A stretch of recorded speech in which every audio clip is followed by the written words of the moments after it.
Bonjour à tous, c'est Fabien Tondelier, votre guide conférencier de la région lyonnaise. J'espère que vous êtes en excellente santé et que le moral est top. Vous êtes-vous déjà posé la question à l'occasion d'une de vos randonnées de savoir pourquoi la roche, le sol ou encore le fond de taille qui se situe en face de vous a cette forme si particulière? Alors qu'il se soit passé quelque chose, bien entendu, vous vous en doutez, que des forces aient pu agir, mais concrètement, qu'est-ce qui s'est passé? Eh bien, c'est ce que je vous propose de découvrir, alors modestement, bien entendu, à l'occasion de quelques minutes, à travers cette vidéo, notamment avec l'exemple de la carrière de Glé, située près de l'Arbrel, dans les monts du Lyonnais. La carrière de pierre dorée de Glé, appelée aussi Doncin à cause du latin uncus qui signifierait crochet et désignant la forme de la carrière, est un des 26 géosites du géoparc Beaujolais. Le lien est dans la description pour une vidéo sur le géoparc.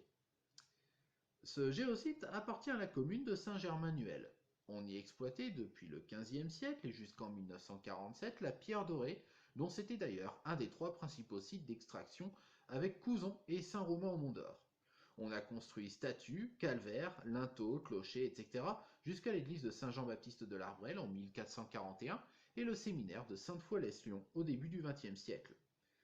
Depuis l'arrêt de l'exploitation, d'importants travaux ont été menés pour sécuriser le site et en faire le seul de tout le département qui soit propice à la visite. Une table d'orientation en face d'un des plus magnifiques panoramas de toute la région lyonnaise, ainsi que des équipements d'interprétation et un sentier aménagé autour du front de taille avec cabines et équipements reconstituant ceux des travailleurs de pierre ont été mis en place. D'une grande valeur historique et patrimoniale, c'est aussi une zone classée SNIEF qui abrite un important refuge de chauves-souris, la moitié des espèces identifiées en Europe, soit 15 espèces différentes.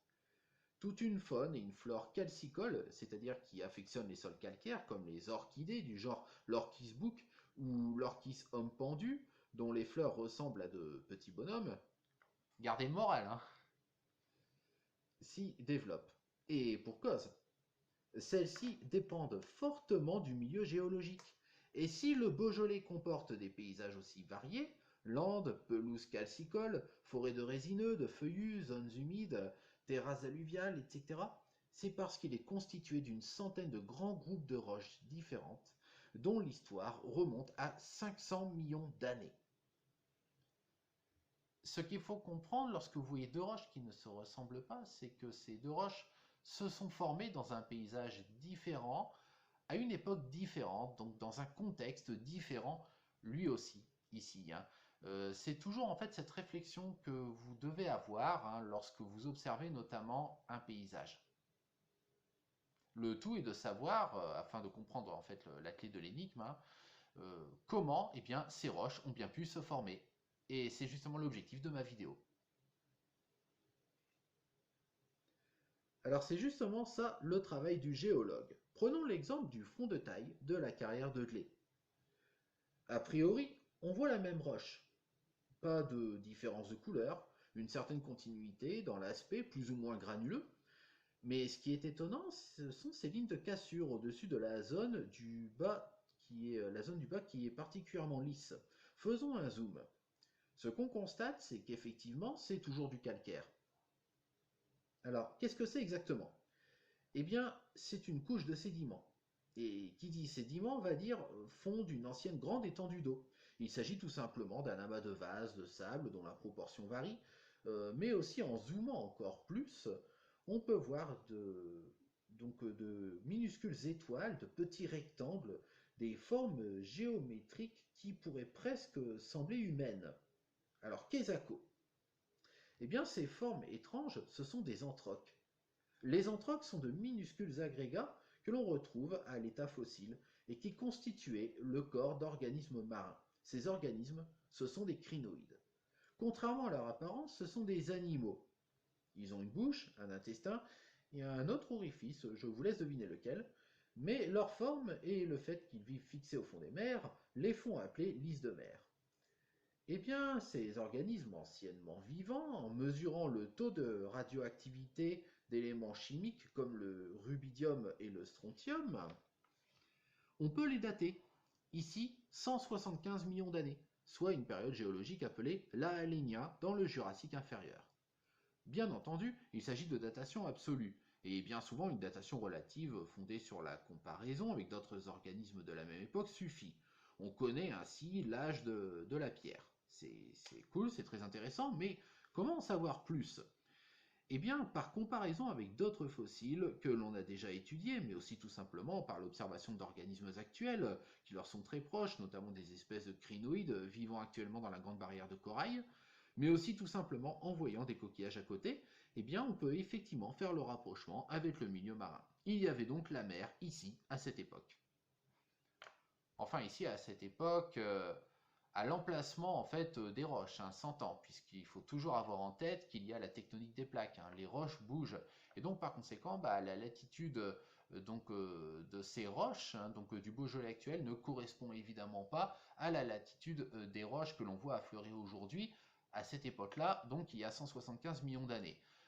Je vous laisse voir donc un comparatif des différentes cartes du monde, hein, une carte actuelle et puis la carte de l'époque, et je vous laisse en juger. Alors, la différence peut paraître relativement légère dans le cas du Beaujolais, enfin de l'Europe, mais elle est tout de même là, elle est quand même précise ici, hein. Cependant, ça ne nous explique pas pour autant les lignes obliques du dessus. Ces lignes sont en fait des couches sédimentaires appelées strates qui se sont superposées avec le temps. On parle alors de stratification. En gros, c'est du sable qui vient se poser sur du sable avec des cadavres d'animaux. Ce phénomène a toujours eu lieu et a encore lieu aujourd'hui. Mais que se passe-t-il lorsque plus de sable vient se poser que d'habitude? Eh bien, il se pose et se superpose de façon irrégulière, désordonnée, et lorsqu'il se solidifie pour se transformer en calcaire, cela se voit. Ce sont ces lignes obliques. À quoi est dû ce changement de rythme? Eh bien, à une force marine qui existe aujourd'hui et qui existera toujours, du moins espérons-le, le courant marin. Plus il est fort, plus le fond marin se remue. Et donc plus les strates sont visibles par des cassures obliques. Et il y a donc eu tempête à cette époque-là. Ce qui n'a pas eu lieu avant, c'est-à-dire dans la couche inférieure, car selon une règle géologique bien connue, sauf cas particulier, comme on a vu dans une précédente vidéo avec la faille de Saint-Jean-des-Vignes, dans le cas de l'érosion, de l'orogénèse par exemple, hein, la couche inférieure précède dans le temps toujours, hein, la couche supérieure. Et donc ici, dans ce cas-là, eh bien, tout est lisse. La mer donc serait calme, et donc la sédimentation eh bien, serait lente, très très lente, trop même. 1 mm de sable tous les 5000 ans sur 8 millions d'années. Une mer trop calme que l'on explique par un phénomène d'anoxie, c'est-à-dire de manque d'oxygène lié au manque de courant, qui a tué des millions d'organismes. Et ce sont eux qui aujourd'hui font la richesse des collectionneurs, comme moi. Cette différence géologique va amener les scientifiques à distinguer deux états géologiques différents, l'Aalénien, le plus récent, et le Toarcien, le plus ancien. Cette vidéo est à présent terminée. J'espère qu'elle vous a plu. Alors vous avez bien compris que là je me suis vraiment contenté d'effleurer des principes de géologie. C'est très loin d'être parfait, je ne suis pas du tout géologue, hein, bien entendu. Mais j'espère que eh bien, ça suscitera en tout cas en vous une certaine curiosité lorsque vous verrez des fontailles, des roches. Eh bien là, vous commencerez à vous poser la question, mais peut-être qu'il s'est passé quelque chose, que ces formes eh bien, s'expliquent par une différence de météorologie ou autre, par exemple. Donc voilà, c'était l'objectif de ma vidéo. N'hésitez pas à liker, n'hésitez pas à partager si elle vous a plu, à commenter également, à rectifier en cas de besoin.